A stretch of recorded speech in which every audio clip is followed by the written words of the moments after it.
This is the first in a series of webinars on post-secondary pathways for former foster care youth.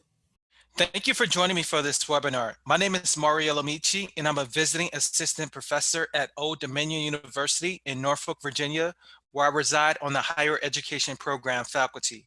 I'm also a faculty affiliate with the Office of Community College Research and Leadership at the University of Illinois. My research interests and advocacy center on issues of educational equity, intersectionality, college access and transitions, and persistence to degree completion for underserved student populations. My latest research explores the experiences and educational pathways of transition age youth, young adults with experience in foster care. As every sector of the U.S. grapples with responding to the global health pandemic caused by COVID-19, several relevant questions remain unanswered for young people situated in the foster care system. In this webinar, we will explore some of those questions as well as policy and practice relevant solutions. As an overview, I plan to discuss some of the following questions. What is foster care and what are the leading factors that contribute to foster care entry? What are some demographic characteristics among youth in foster care? What are some national trends across the public foster care system? What are the outcomes among college students with foster care experience? And what measures can college, state, and federal policymakers implement to help students during the COVID-19 pandemic? Let's begin by defining foster care. Foster care is defined as 24-hour substitute care for children taken away from their parents or guardians and for whom the state or tribal agency has placement and care responsibility. This includes, but is not limited to, placements in family foster homes, the homes of relatives, group homes, emergency shelters, and child care facilities. Several factors may contribute to foster care placement, such as neglect, drug abuse, the inability of the parent to cope with life stressors, physical abuse, and housing insecurity. To be clear, this is not an exhaustive list, but these are among the leading factors that contribute to foster care entry.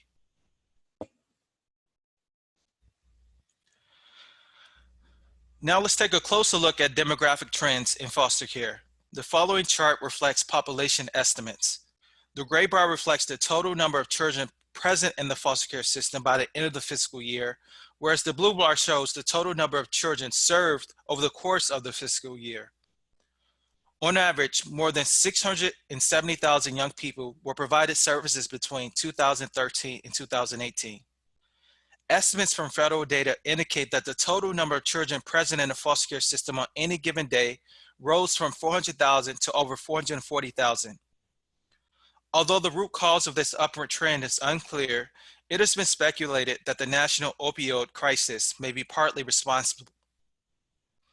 In 2018, there was a moderate drop in foster care placements.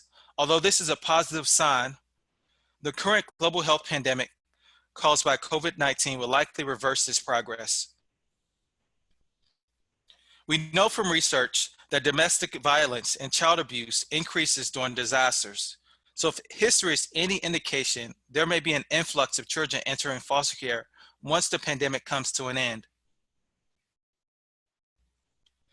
As it relates to children in foster care, national statistics suggest that male and female children enter foster care at a proportionate rate. The median age of children in foster care is 7.6, and the median age at entry is 6. Typically, young people spend at least 13 months in foster care before finding a permanent home placement or returning to their biological parents.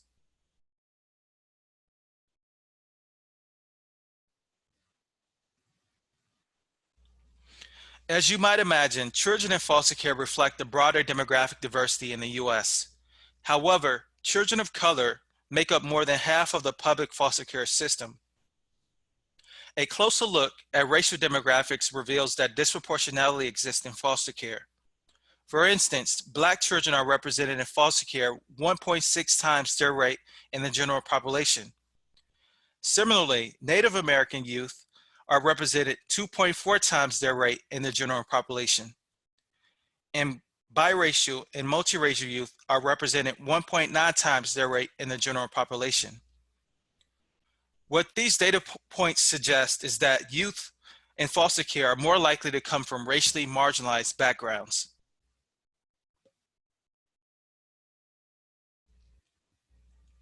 Despite a decline in the proportion of Black youth in foster care nationally, a number of states saw big spikes in this population. Placements among Black youth surged by nearly 200% in New Hampshire. In Minnesota, Georgia, Indiana, and Arizona saw growth between 44% and 79%.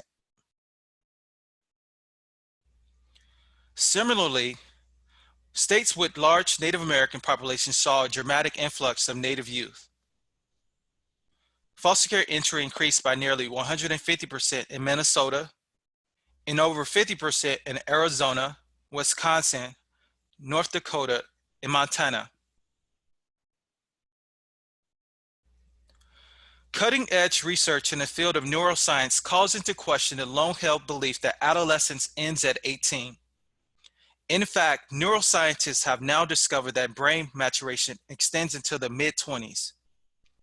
Historically, young people in foster care have been expected to become self-sufficient adults when they turn 18. However, with the growing recognition that most young people are not prepared for self-sufficiency at 18, states now have the option to provide extended foster care, which allows young people to delay emancipation, and states to receive reimbursement for transitional services provided between the ages of 18 and 21. Prior to 2010, most states ended foster care at 18. Since then, a growing number of states have adopted the federal option to extend foster care. To date, 30 states provide extended foster care. While this is a positive sign for me and other foster care advocates, states without extended foster care continue to place these young people at a severe disadvantage. Given the overrepresentation of Native American youth in foster care, at least 9 Native tribes across the U.S. have adopted the federal option to extend foster care.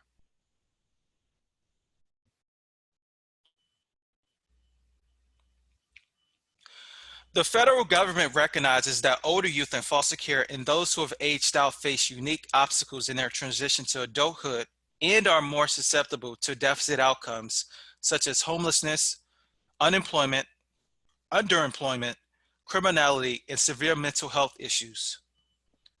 The John Chafee Foster Care Program was created to support all young people who have experienced foster care between the ages of 14 and 21 in their transition to adulthood by providing transitional services.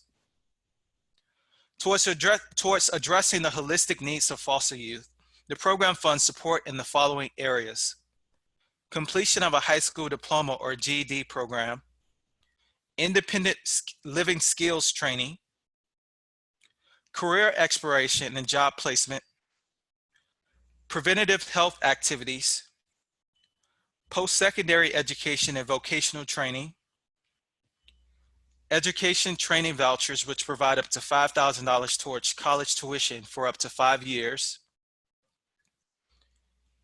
and housing assistance, primarily through the Family Unification Program.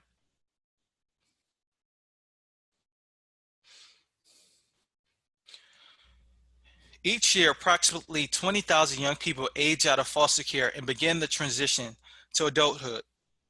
Studies have estimated that around 70% of foster youth aspire to attend college just like their peers.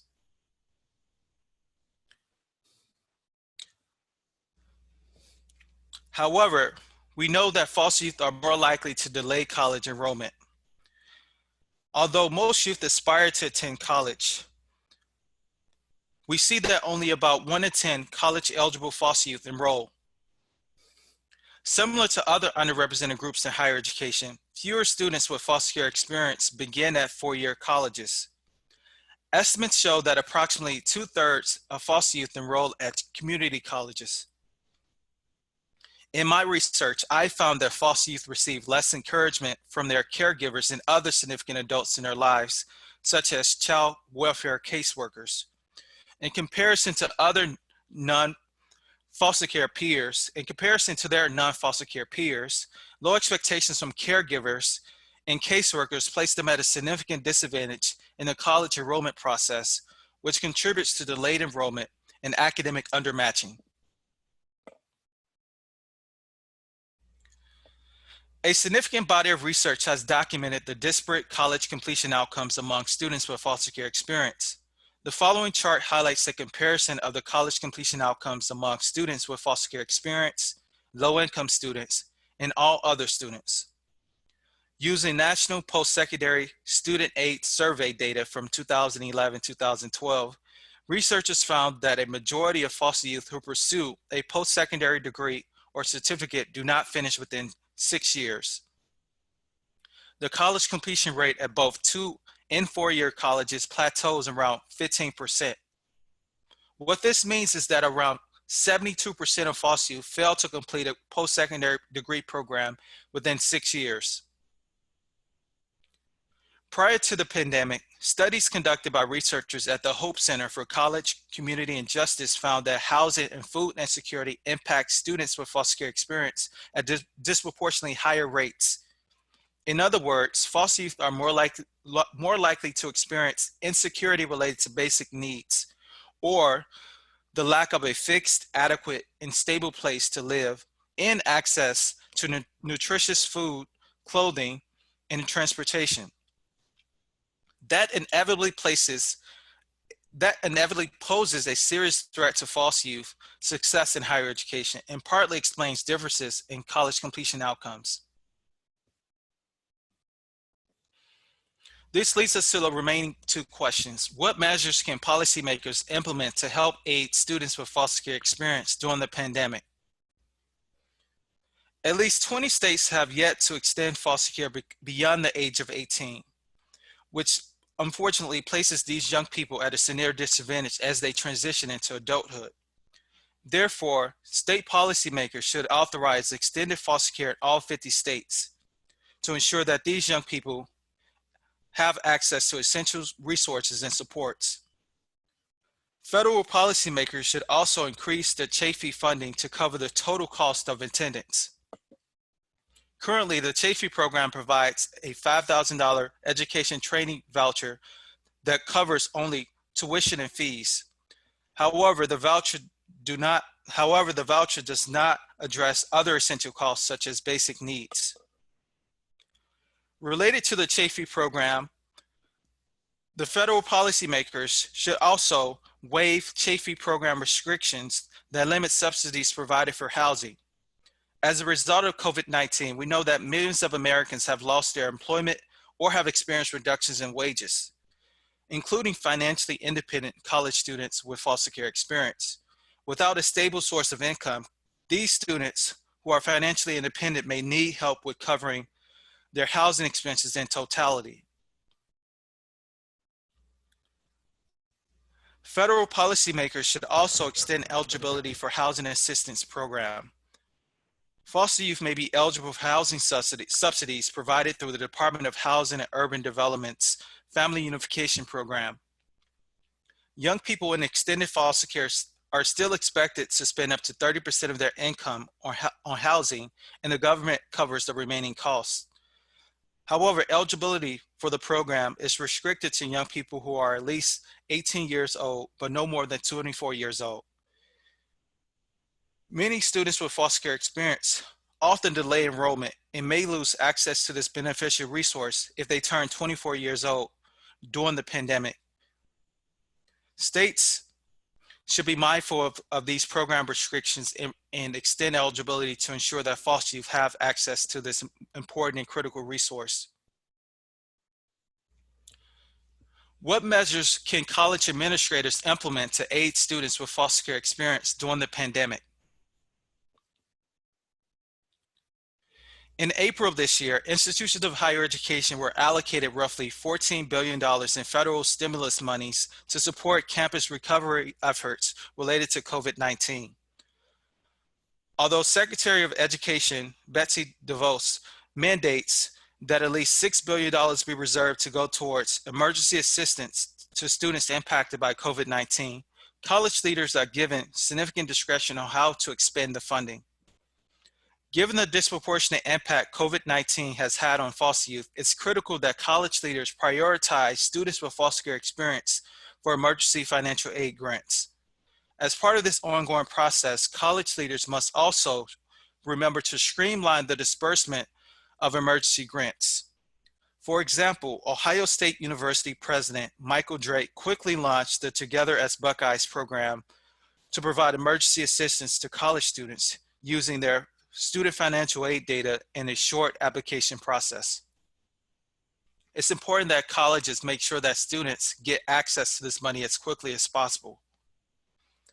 At the onset of the pandemic, many colleges shuttered their campus doors, leaving few options for their most vulnerable students, including college students with foster care experience. For this reason and others, college leaders should also offer students facing housing insecurity the option to remain in campus residence halls for the duration of the pandemic. Many college leaders have already allowed housing insecure students to remain on campus from the onset of the pandemic. For instance, Old Dominion University President Broderick has allowed housing insecure students to remain in campus residence halls and has offered housing rebates to students returning home. Lastly, some students with foster care experience may be experiencing heightened anxieties.